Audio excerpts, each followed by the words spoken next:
আজ 8ই ডিসেম্বর ভালুকা মুক্তি দিবস। 1971 সালের এই দিনে আফসার বাহিনীর আক্রমণে পাক হানাদার ও রাজাকার বাহিনী ময়মনসিংহের ভালুকা ঘাঁটি ছেড়ে যেতে বাধ্য হয়। এই দিনটিকে স্মরণীয় করে রাখতে মুক্তিকামী জনতা 8ই ডিসেম্বর ভালুকা মুক্তি দিবস হিসেবে প্রতি বছরই উদযাপন করে আসছে।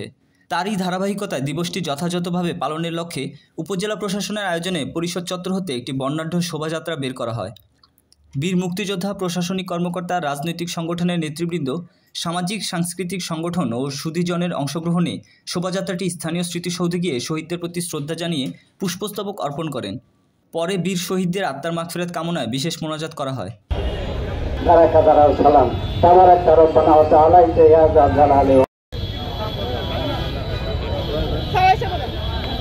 মুক্তিযোদ্ধার মতো লাগতেছে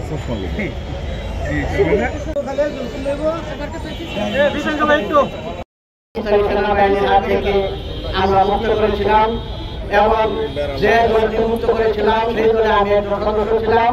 আমরা চাই পরবর্তী প্রজন্ম মুক্তিযুদ্ধের যেই আদর্শ, মুক্তিযুদ্ধের যেই চেতনা এবং আমরা জাতি হিসেবে টিকে থাকার জন্য মুক্তিযোদ্ধারা যে একটা স্বাধীন ভূখণ্ড আমাদের ছেড়ে দিয়েছেন সেই আদর্শ ধারণ করবে।